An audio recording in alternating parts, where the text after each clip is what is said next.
안녕하세요, 여러분. 헤드헌터 23년 차박 상무입니다. 오늘은 직장에서 정말 조심해야 할 유형의 사람들에 대해 이야기해 보려고 합니다. 바로 간절함과 절실함을 이용하는 상사나 동료들입니다. 혹시 이런 경험 있으신가요? 너밖에 못 믿는다며 계속 일을 떠넘기는 상사, 기회를 줄게라며 야근과 주말 근무를 당연시하는 팀장, 같이 가자며 결국 본인만 이득을 챙기는 동료. 2023년 잡코리아 설문조사에 따르면 직장인 10명 중 7명이 상사나 동료로부터 부당한 업무 요구를 받은 경험이 있다고 답했습니다.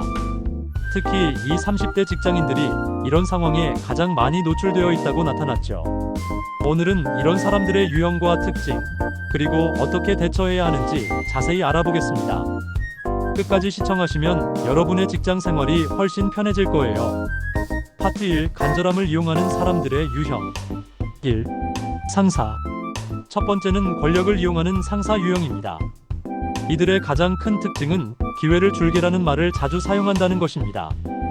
구체적인 행동 패턴을 보면 야근과 주말 근무를 성장 기회로 포장, 이직 의사를 눈치채면 회사에서 널 얼마나 아끼는지 모르지 라며 회유, 승진이나 평가를 미끼로 회사 충성도를 요구. 실제로 2024년 한국경영자총협회 조사에서 직장인 응답자의 52%가 상사의 부당한 업무 지시로 인한 스트레스를 호소했다고 나타났습니다. 한 가지 실례를 들어보겠습니다.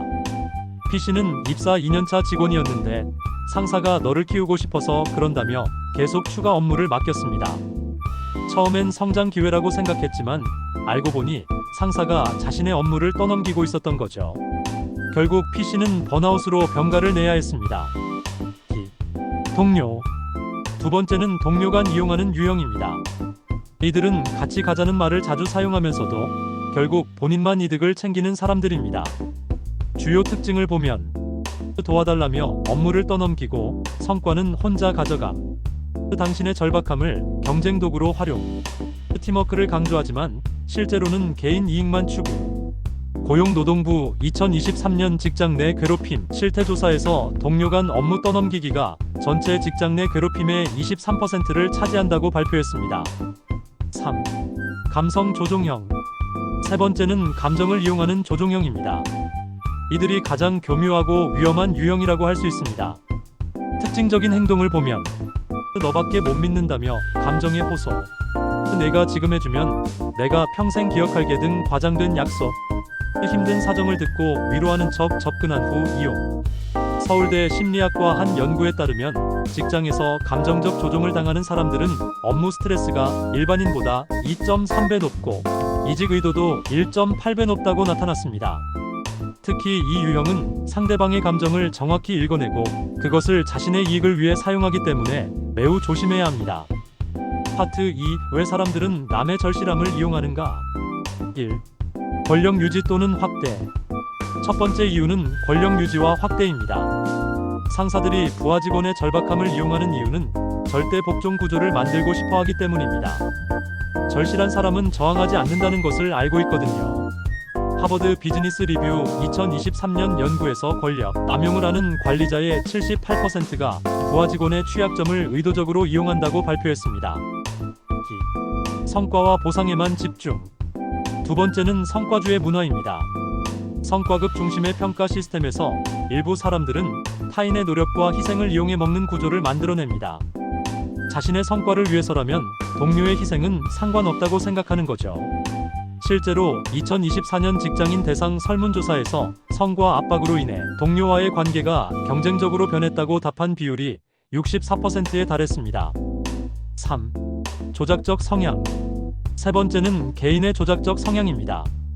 일부 사람들은 타고난 조작적 성향을 가지고 있습니다. 이들은 감정이입보다 계산이 빠르고 타인의 약점을 지렛대로 삼아 유리한 위치를 점하려고 합니다. 심리학에서는 이를 마키아벨리즘 성향이라고 부르는데 직장에서 이런 성향을 가진 사람들이 약 15에서 20% 정도 된다고 연구되었습니다. 4. 악순환 구조. 마지막은 악순환 구조입니다. 본인이 당한 경험을 생존 전략으로 체득한 후 똑같이 후배나 동료에게 적용하는 경우가 많습니다. 나도 당했으니까 너도 당해야 한다는 식의 사고방식이죠. 이런 악순환은 조직 전체의 건강성을 해치고 결국 모두에게 피해를 주게 됩니다. 파트 3. 대처 방법과 주의사항. 1. 심리적 거리두기. 첫 번째 대처 방법은 심리적 거리두기입니다. 정서적으로 기대거나 의지하는 관계를 피해야 합니다. 감정적 동맹을 만들면 판단이 흐려지거든요.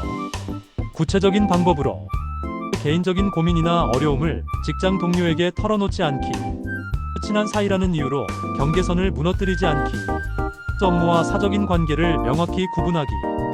서울대 조직심리학과 연구에 따르면 직장에서 적절한 거리를 유지하는 사람들의 직무 만족도가 그렇지 않은 사람들보다 1.4배 높다고 나타났습니다.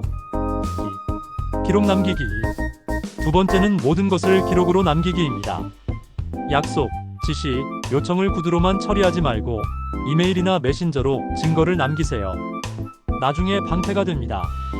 실제 활용 예시를 보면 오늘 회의에서 말씀하신 추가 업무건 정확한 기한과 범위를 이메일로 보내주시면 감사하겠습니다.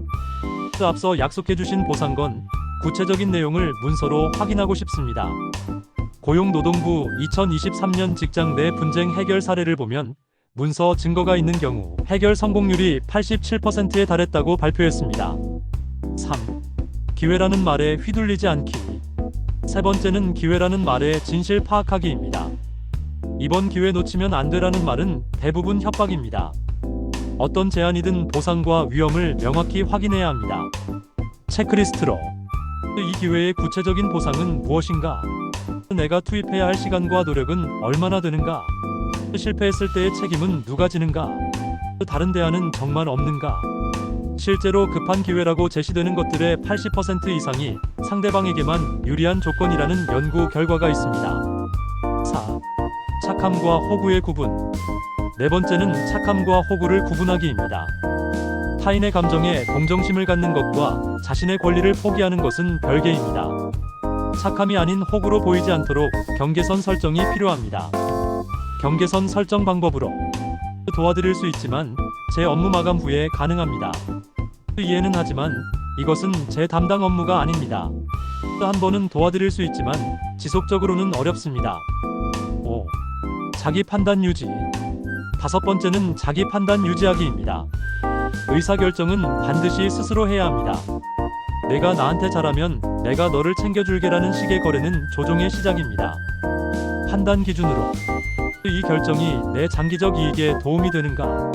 상대방이 나에게 주는 것과 요구하는 것이 공정한가? 내가 거절할 권리가 있는가? MIT 경영대학원 2023년 연구에서 자기 판단력을 유지하는 직장인들의 승진 확률이 그렇지 않은 사람들보다 2.1배 높다고 발표했습니다. 실제 성공 사례를 하나 소개해드리겠습니다. B씨는 3년차 마케팅 직원이었습니다. 직속 상사가 계속 너를 키우고 싶어서 그런다며 추가 업무를 맡겼는데 B씨는 이를 모두 기록으로 남기기 시작했습니다. 6개월 후 상사가 B씨의 성과를 자신의 것으로 가져가려고 했을 때 B씨는 축적된 기록을 바탕으로 인사팀에 문제를 제기했습니다.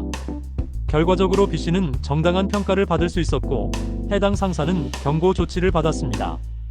핵심은 감정에 휘둘리지 않고 객관적인 증거를 준비하는 것이었습니다. 오늘 이야기한 내용을 정리하면 1. 간절함을 이용하는 사람들의 세 가지 유형을 파악하고 2. 그들의 동기를 이해하며 3. 구체적인 대처 방법 5가지를 실천하는 것입니다. 기억하세요. 진짜 기회는 당신을 착취하지 않습니다. 당신의 간절함을 존중하고 보상해주는 관계를 구분할 줄 아는 것이 직장 생존의 핵심입니다. 여러분의 직장 생활이 더 건강하고 행복해지기를 바랍니다. 오늘 영상이 도움이 되셨다면 좋아요와 구독 부탁드리고 댓글로 여러분의 경험도 공유해주세요. 다음 영상에서 만나요. 감사합니다.